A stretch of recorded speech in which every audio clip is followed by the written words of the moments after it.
Hey guys, welcome back to another video. Today I'm going to be telling you the best cars for heist, headhunter, sourcing cars, exporting cars, selling your warehouse or bunker or whatever.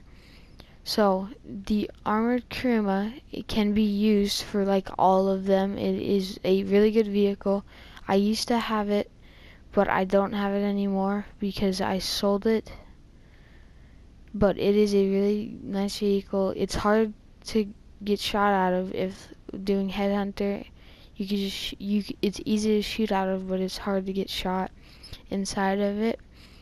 And yeah, the armor Kuruma is a great vehicle for that.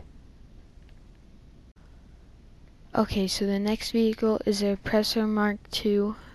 It is usually 3.8, but I have the trade price on it, which all you need to do is have a terabyte and do 5 client jobs, and then you can get the Oppressor Mark II for $1 million off instead of getting it for 3.8. It's 2.9 instead. And yeah, it's a really good vehicle for headhunter. You can't use it in heist, so it's kind of sucks. But you can get it. It's good for sourcing vehicles, like going to pick up the vehicle. Good for cargo, like special cargo, like sourcing. Sourcing them and collecting them. It's also good for having like somebody help you guard if you're selling in a populated lobby. You could, if they don't have it, you could just give it to them and then they could protect you. But all around, it's a really good vehicle for all those things I said.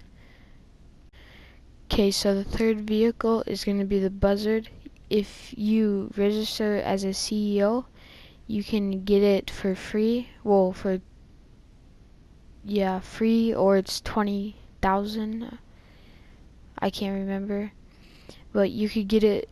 It's good for headhunter. It's basically the same exact as a Oppressor, but it's just a 4-seater, and it's bigger, and yeah, but it can be used for the exact same things as the Oppressor can. It can be used for sourcing, exporting. Exporting, selling for your bunker or nightclub or anything. So yeah, and for like helping you guard if you in a populated lobby. So yeah. And the fourth vehicle is going to be the Terabyte, so then you can upgrade your Oppressor, but you have to get the specialized workshop. You can get a drone station or a turret station, which the turret station, it's like a little thing right here that pops out the back and you could shoot missiles out of it. It takes like 16 rockets to blow up, so it's a pretty good vehicle. And yeah, you can use it. It's like a secondary office. Like you could start sources. I just want to tell everyone, if you max out the armor, it's 36 rockets. Yeah, it's 36 rockets if you max it out.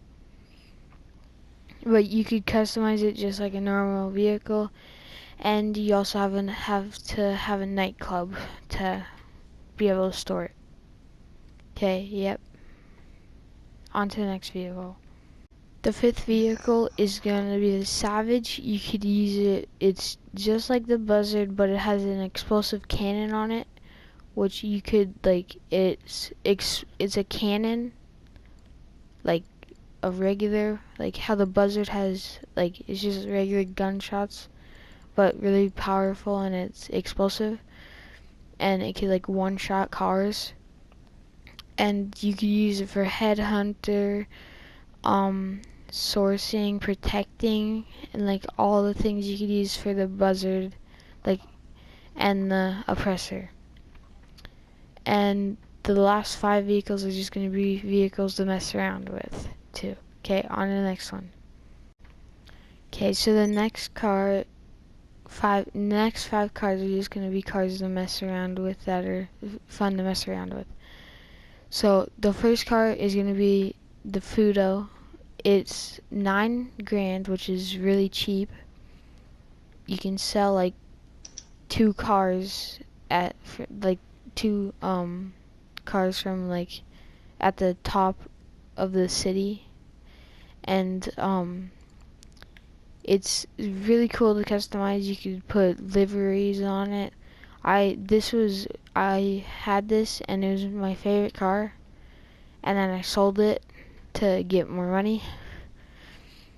And yeah, it's a really good drift car too. Even when it's not upgraded, it's a pretty good drift car, but when it's upgraded, it's really good. When you come to a dead stop and then you just go up again, like go to give a gas, it'll just start to spin out and you could just drift. And instead of holding in the gas and the brake at the same time and turning the joystick, you could just give it gas and turn the joystick, and it'll do brodies or donuts or whatever you want to call it. Okay, so yeah, on to the next vehicle. Okay, so the next vehicle slash dirt bike is gonna be the Manchez. I forgot what the rim is, but it's like a blade type rim. You can get it on the back wheel, and make sure not to get bulletproof tires, like my friend says. And then once you get out of the custom shop, pop the back tire, and then go do wheelies, and you could like turn and stuff when you do the wheelies. I used to have it. It's a really good bike, and you could also use it for like going around that racetrack over by Sandy Shores. It's a really good bike, and you could do like slow wheelies with it. I don't know how, but I've seen people do it. So yeah, on to the next one. Okay, so on to the 8th vehicle, I'm pretty sure. No, 9th vehicle. This, the Street Blazer. It's really fun. It's fast, too. There's lots of upgrades you could do to it. And it's one of the only, 4-wheelers or ATVs that can do wheelies on a road, like on a street. And yeah, it's a really nice vehicle. I used to have it. And yeah, on to the last one. Okay, so the last vehicle is the Hot Rod Blazer. You might be able to get it for free. I don't know. My friend said that he got it for free. And if you go to the horse racing track or the track by the casino, and in that like water, and if you go on the inside of the track, there's like a little like pond type thing, lake, pond, reservoir, I don't know. And you go in there and you can pop wheelies with this thing, like mudding for 4-wheelers, but or ATVs. And yeah, it's a really cool vehicle. And yeah, that's all the vehicles. Make sure you like and subscribe, and see you on the next